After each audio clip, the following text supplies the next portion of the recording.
बिहार गुजरात में मौजूद जो बिहार का जो जनसमूह है उनसे बात की है।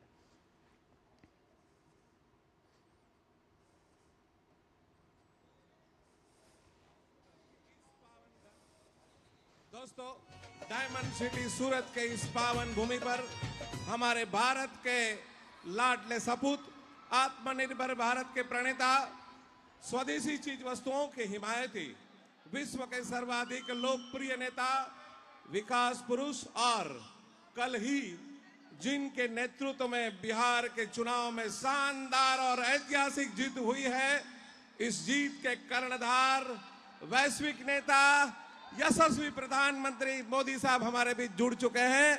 जोरदार तालियों के साथ और एक भारत मां के जय घोष के साथ वेलकम करें। भारत माता की जय।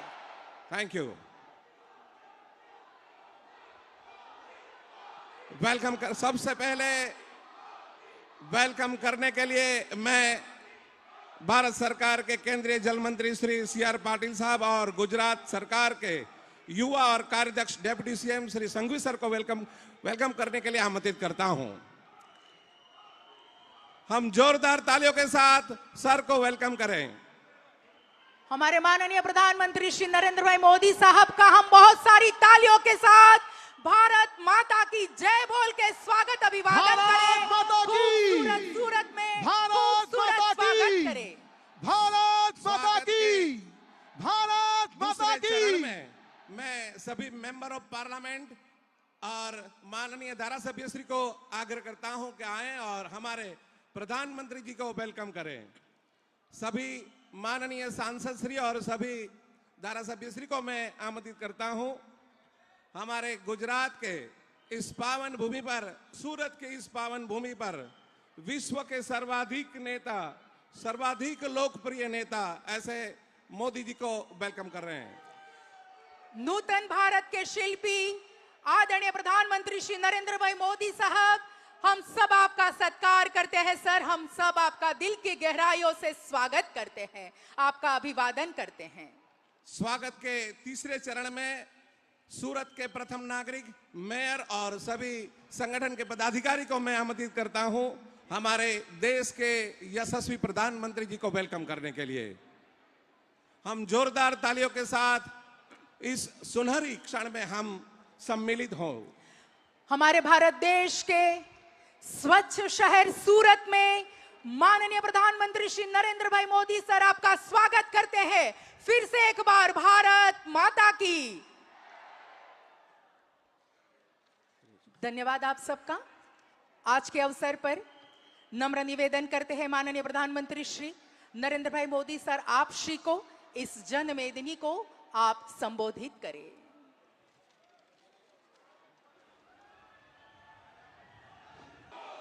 भारत माता की, भारत माता की।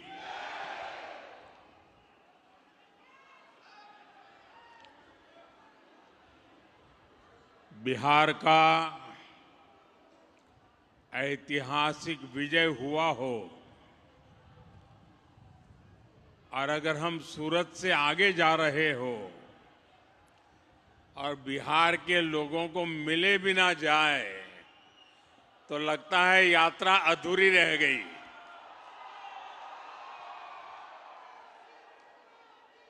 और इसलिए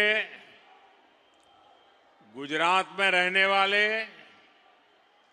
और खास करके सूरत में रहने वाले मेरे बिहारी भाइयों का हक बनता है और इसलिए मेरी स्वाभाविक जिम्मेवारी भी बनती है कि आप लोगों के बीच आकर के इस विजयोत्सव की कुछ पल का मैं भी हिस्सा बनूं।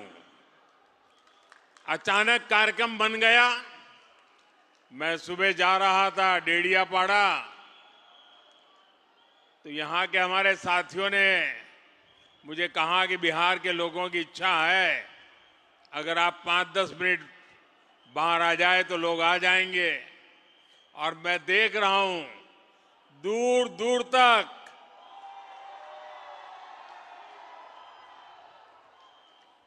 काफी मात्रा में लोग बाहर भी दिखते हैं। साथियों, आप भी जानते हैं, बिहार के लोग भी जानते हैं, हम वो पार्टी हैं, जब हम गुजरात में मुख्यमंत्री के रूप में आपने मुझे काम दिया था, तब भी हमारा एक मंत्र था कि भारत के विकास के लिए गुजरात का विकास। हमारी मूलभूत सोच रही है, ये हमारा देश नेशन फर्स्ट, और इसलिए काम भले गुजरात में करते थे, काम भले गुजरात की जिम्मेवारी को निभाने का था, लेकिन गुजरात का विकास भी भारत के विकास के लिए। यही मंत्र हमारे लिए हिंदुस्तान का हर कोना, हिंदुस्तान का हर राज्य, हिंदुस्तान का हर भाषा भाषी नागरिक, ये हमारे लिए पूजनीय है, वंदनीय है। और इसलिए बिहार का भी गौरव करना, बिहार के सामर्थ्य का स्वीकार करना, ये हमारे लिए बहुत सहज बात है। और मैं सूरत के मीडिया के लोगों को कहूंगा कि वे लोग थोड़ा रिसर्च करेंगे तो उनके अखबारों में एक चीज छपी हुई है। जब बिहार के 100 साल हुए तो बिहार में तो उसका जश्न होना बहुत स्वाभाविक था, लेकिन बिहार के बाहर हमने गुजरात में बिहार के 100 साल आन बान शान के साथ मनाए थे। इतना ही नहीं, हमने बिहार के भिन्न भिन्न क्षेत्रों में जिन्होंने प्रगति की थी, जिन्होंने बिहार की विकास यात्रा में योगदान किया था, ऐसे भिन्न भिन्न क्षेत्र के 100 लोगों को सूरत में बुला करके उनका सार्वजनिक सम्मान किया था। क्योंकि बिहार की वो टैलेंट, बिहार का वो सामर्थ्य, उसकी ताकत हम भली भांति पहले से जानते रहे हैं। साथियों, ये चुनाव सूरत में रहने वाले बिहार के मेरे भाई बहनों की तो पल पल की नजर थी, और मैंने देखा है कि बिहार के लोगों को राजनीति समझानी नहीं पड़ती है।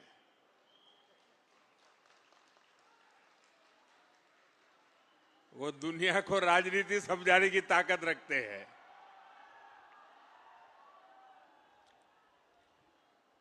देखिए, इस चुनाव में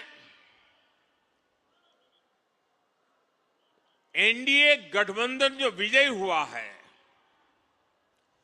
और महागठबंधन जो पराजित हुआ है, वो दोनों के बीच में 10% जितने वोट का फर्क है। 10%, ये बहुत बड़ी बात है जी। यानी सामान्य मतदाता ने एक तरफा, और मुद्दा क्या? विकास। आज बिहार के अंदर विकास के प्रति जो ललक है, हर जगह पे महसूस होती थी। और मैंने देखा था, जब कोविड के समय देश भर से हमारे श्रमिक भाई बहन मुसीबत में थे, लॉकडाउन था, पैदल चल चल करके अपने वतन की ओर जा रहे थे,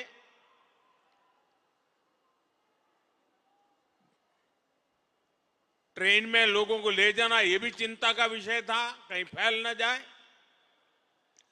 लेकिन मुझे एक बार वीडियो कॉन्फ्रेंस से बिहार के लोगों से बात करने का मौका मिला और जो उन्होंने मुझे बताया वो बड़ा मेरे लिए सुखद था। वे पैदल गए थे, कई लंबे लंबे समय तक पैदल चले, कहीं व्हीकल मिला फिर पैदल गए। कुछ लोगों ने वहां जाकर के इस समय का उपयोग करके कोई न कोई व्यवसाय शुरू किया और जब मेरी उनसे वीडियो कॉन्फ्रेंस से बात हुई तो मैं हैरान था कि इतने कम समय में उन्होंने इतनी प्रगति कर दी थी। तो उन्होंने कहा कोविड हमारे लिए तो आशीर्वाद बन गया। बोले अब हम तो किसी राज्य में वापस नहीं जाएंगे, हम तो यहीं रहेंगे। ये बिहार के लोगों की ताकत है और वही बिहार आज दुनिया भर में छाया हुआ है। दुनिया में कहीं जाइए बिहार की टैलेंट आपको नजर आएगी और ऐसा बिहार अब विकास में नई ऊंचाई को प्राप्त करने का मिजाज दिखा रहा है। इस चुनाव में उस मिजाज के दर्शन हुए हैं। बिहार की माताएं बहनें और बिहार के नौजवान, महिला, युवा, ये एक ऐसा माई कॉम्बिनेशन बना है जिसने आने वाले अनेक दशकों की राजनीति का नींव मजबूत कर दी है दोस्तों। और जो राजनीति का भेषु लोग हैं, जो राजनीति पर विवेचना करते हैं, उनको कई महीने लगने वाले हैं बिहार के चुनाव नतीजों का क्या क्या प्रभाव होने वाला है इसका एनालिसिस करने में। और मैं साफ मानता हूं हिंदुस्तान की राजनीति में इस चुनाव में आपने देखा होगा पिछले 2 साल से बिहार में ये जमानती नेता जो जमानत पर घूम रहे हैं, वे बिहार में जा करके जातिवाद का भाषण देते रहते थे और उनसे जितनी ताकत थी उन्होंने जातिवाद का जहर फैलाने की थी। और पुराने जमाने से उनको लगता था शायद इससे उनका खेल हो जाएगा। बिहार के इस चुनाव ने जातिवाद के उस जहर को पूरी तरह नकार दिया है। ये देश के लिए बहुत ही उज्जवल संकेत है। बिहार के अंदर सार्वजनिक कार्यक्रमों में गैर कानूनी तरीके से जमीन ने कब्जा करके, मकानों को कब्जा करके जो वक्फ बना दिया जाता था, हमने देखा था तमिलनाडु में हजार साल पुराने गांव के गांव वक्फ प्रॉपर्टी बना दिए गए थे। देश भर में चिंता बन पड़ी थी। तब जाकर के हमने पार्लियामेंट में कानून पास किया वक्फ को लेकर के। बिहार के चुनाव में ये जमानती नामदार, उनके साथी दल सार्वजनिक रूप से वक्फ कानून को फाड़ देते थे और ये कहते थे कि हम जीत करके आएंगे, वक्फ कानून को लागू नहीं होने देंगे। बिहार के लोगों ने इस सांप्रदायिक जहर को भी विकास की राह पर चलते हुए पूरी तरह नकार दिया है। साथियों, वहां पर बिहार के वरिष्ठ नेता, आपने पिछले 2-3 साल के बिहार विधानसभा के दृश्य देखे होंगे। जिस प्रकार से नीतीश कुमार को अपमानित करने की फैशन बन गई थी, ऐसे भद्दे शब्दों का उपयोग होता था, जो पार्लियामेंट में भी जो दूसरे नामदार हैं वो भी पार्लियामेंट की सारी मर्यादाएं तोड़ करके जिस प्रकार की भद्दी हरकतें करते हैं, वैसी पटना में होती थी। न देश की जनता इसे स्वीकार करती है और न ही बिहार की जनता कतई इसको स्वीकार कर सकती है। ऐसे कई बातें हैं जिन्होंने इनके प्रति पूरी तरह नफरत का माहौल इस चुनाव में नजर आ रहा था। साथियों, समाज के सब वर्ग ने, बिहार के सभी क्षेत्र ने एनडीए को, एनडीए के साथी दलों को अभूतपूर्व समर्थन दिया है। अगर मैं जहां दलित समुदाय के प्रभाव वाले क्षेत्र वाली सीटें हैं, 38 सीटें, 34 सीटें एनडीए जीत गया। ये इतना बड़ा झूठ फैलाते थे, दलित समाज ने उनको ठुकरा दिया। साथियों, देश ये मुस्लिम लीगी माओवादी कांग्रेस को एमएमसी, मुस्लिम लीगी माओवादी कांग्रेस, देश तो अस्वीकार कर चुकी है।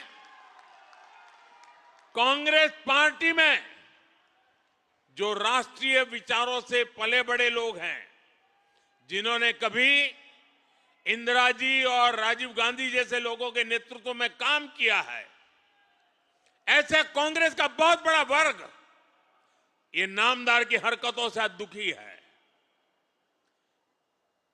वो कहते हैं अब कांग्रेस को कोई बचा नहीं सकता है। ये हालत हो गई है। 1-2 दशक में 50-50, 60 साल तक एक चक्री राज करने वाले लोग इस प्रकार से खत्म हो जाएं, ये साफ साफ उनके लिए आत्मनिरीक्षण का विषय है। वे अपने साथियों को भी पराजय के कारण नहीं समझा पा रहे, वे अपनी पार्टी को भी पराजय के कारण समझा नहीं पा रहे हैं, और इसलिए सरल रास्ता ढूंढ लिया है। कभी ईवीएम हरा देता है, कभी इलेक्शन कमीशन हरा देता है, कभी मतदाता सूची का शुद्धिकरण हरा देता है। एक ऐसी बहानेबाजी उन्होंने खोज ली है। वो बहानेबाजी खुद को तो शायद कुछ दिन ठीक रखेगी, लंबे अरसे तक उनकी कैडर को स्वीकार्य नहीं होगा। मुझे मालूम है, पार्लियामेंट में जब युवा कांग्रेस के सांसद मिलते हैं, जो फर्स्ट टाइम कांग्रेस के सांसद है या उनके इंडिया अलायंस के सांसद है, वो मिलते हो कहते हैं साहब क्या करें, हमारी तो कैरियर खत्म हो रही। मैंने कहा क्या हुआ? बोले हमें संसद में बोलने का अवसर ही नहीं मिल रहा है, हर बार संसद को ताला लगा दो, यही करते रहते हैं। वो अपने क्षेत्र में जवाब नहीं दे पा रहे हैं। वो कह रहे अगर हम हमारे क्षेत्र के विषयों को संसद में नहीं उठाएंगे तो दोबारा हमें कौन भेजेगा? पूरा युवा वर्ग कांग्रेस का जो पहली बार पार्लियामेंट में आया है, वे अपने भविष्य को लेकर के चिंतित हो गया है। साथियों, ऐसी स्थिति में हमारी जिम्मेवारी और बढ़ जाती है। हमें विकास की नई ऊंचाइयों को पार करना है। हमें विकसित भारत के संकल्प को पूरा करके रहना है। दोस्तों, मैं जानता हूं स्वदेशी उनके मुंह से नहीं निकलता है, आत्मनिर्भर भारत उनके मुंह से नहीं निकलता है, विकसित भारत बनना चाहिए वो नहीं निकलता है, क्योंकि उनकी प्राथमिकता ही यह देश नहीं है, ये देश के लोग नहीं है, ये देश के लोगों का भविष्य नहीं है। मैं नौजवान साथियों को कहना चाहता हूं, जिनकी सोच युवाओं के उत्कर्ष के लिए नहीं हो सकती है, उनको युवा कभी स्वीकार नहीं कर सकता है। और इसलिए साथियों, बिहार के चुनाव नतीजे हिंदुस्तान की राजनीति के अत्यंत महत्वपूर्ण नतीजे हैं। और मैंने कल भी कहा था कि लोकसभा के चुनाव के बाद जितने राज्यों में चुनाव हुए, सब जगह पे उनकी हालत खराब है। 5 या 6 राज्यों में चुनाव हुए, उन सबके कुल मिला के कांग्रेस को जो एमएलए मिले हैं, उससे ज्यादा कल हमें अकेले बिहार में मिले हैं। ये हाल है। लेकिन साथियों, हर विजय हमारे लिए जिम्मेवारी लेकर के आता है। हर विजय हमें कुछ ज्यादा देश के लिए करने की प्रेरणा देता है। हर विजय जन सामान्य के साथ जुड़ने की हमें प्रेरणा देता है। इस मंत्र को लेकर के हमें चलना है। आज जनजातीय गौरव दिवस है। भगवान बिरसा मुंडा की 150 वर्ष हुए हैं। आज उनकी जन्म जयंती है। हम सब के लिए ये जनजातीय गौरव दिवस भी उतना ही महत्वपूर्ण है। आज जो शानदार कार्यक्रम डेढ़ियापाड़ा में मुझे करने का अवसर मिला, इस महत्वपूर्ण अवसर में उसको भागीदार होने का मुझे अवसर मिला, और अभी सूरत के लोगों के दर्शन करने का अवसर मिला। ये मेरे लिए सौभाग्य की बात है। मेरे साथ बोलिए, भारत माता की, भारत माता की, भारत माता की। वंदे वंदे वंदे वंदे वंदे वंदे। बहुत बहुत धन्यवाद।